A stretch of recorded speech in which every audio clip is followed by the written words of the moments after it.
మధ్యవర్తిత్వ కోర్టులని ఆ మధ్య నుంచి బిగినైంది. అంటే ఒక వ్యాపారస్తుడు ఇంకొక వ్యాపారస్తుడికి మధ్యన వచ్చిన వివాదం కావచ్చు, లేదా ఇప్పుడు జగన్ కేసులు మధ్యవర్తిత్వ కోర్టులోనే కదా. వాళ్ళ అమ్మకి వాళ్ళ చెల్లికి రాసి ఇచ్చినటువంటి వీళ్ళు దాన్ని కాదని చెప్పి నేను ఆపుతున్నానని చెప్పడం, ఇట్లాంటిది మధ్యవర్తిత్వం. అంటే ఇక ఇదివరకు మధ్యవర్తులని మన ఇంటి దగ్గర పెద్దవాళ్ళని పెట్టుకునేవాళ్ళు, ఇప్పుడు అట్లా కాకుండా డైరెక్ట్గా కోర్టే మధ్యవర్తిత్వం చేసేటటువంటి వ్యవహారం.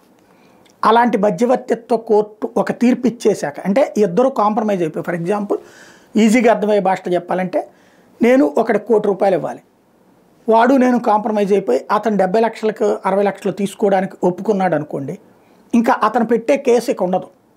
ఆ విధంగా ఇద్దరం కలిసి నేను ₹1 కోటి ఇవ్వాలి కానీ నేను 70 లక్షలు ఇస్తాను అని చెప్పడం, అతను ఓకే నాకు 1 కోటి రావాల్సి ఉంది కానీ 70 లక్షలకు ఒప్పుకుంటున్నాను అతని ఆర్థిక పరిస్థితి బాగోలేకపోవడం వల్ల అని చెప్పడం, దానికి ఇద్దరు ఒప్పుకున్నారు కాబట్టి ఇక మీకు వేరే ఇంకేం సంబంధం లేదని చెప్పి రాసియడం, కోర్టు తీర్పు ఇవ్వడం జరుగుతుంది.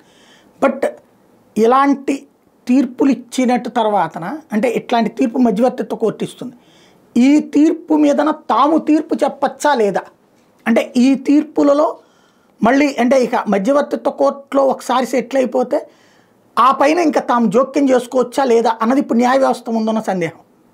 రాజ్యాంగంలో లేదు ఇట్లాంటిది, కాబట్టి ఇప్పుడు కొత్తగా వచ్చింది చిక్కు. దాంతో ఇప్పుడు వివాదాల పరిష్కారానికి మధ్యవర్తిత్వ ట్రిబ్యునల్ ఇచ్చిన తీర్పుల్ని కోర్టులు మార్చవచ్చా అనే అంశం మీద జస్టిస్ సంజీవ్ ఖన్నా నేతృత్వంలో 5 సభ్యులు రాజ్యాంగ ధర్మాసనం గురువారం విచారణ ప్రారంభించింది. సవరణ అంశాన్ని చట్టసభలకు వదిలేయాలని కేంద్ర ప్రభుత్వం సూచించింది. 1996 నాటి మధ్యవర్తిత్వ రాజీ చట్టం ప్రతి వివాద పరిష్కారానికి కోర్టులను ఆశ్రయించాల్సిన పని లేకుండా మధ్యవర్తిత్వ ట్రిబ్యునల్ ద్వారా పరిష్కరించుకోవడానికి అనుమతిస్తుంది.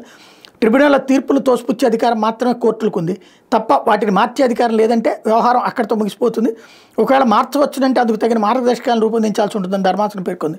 తదుపరి విచారణ ఈ నెల 18వ తేదీకి వాయిదా వేసింది.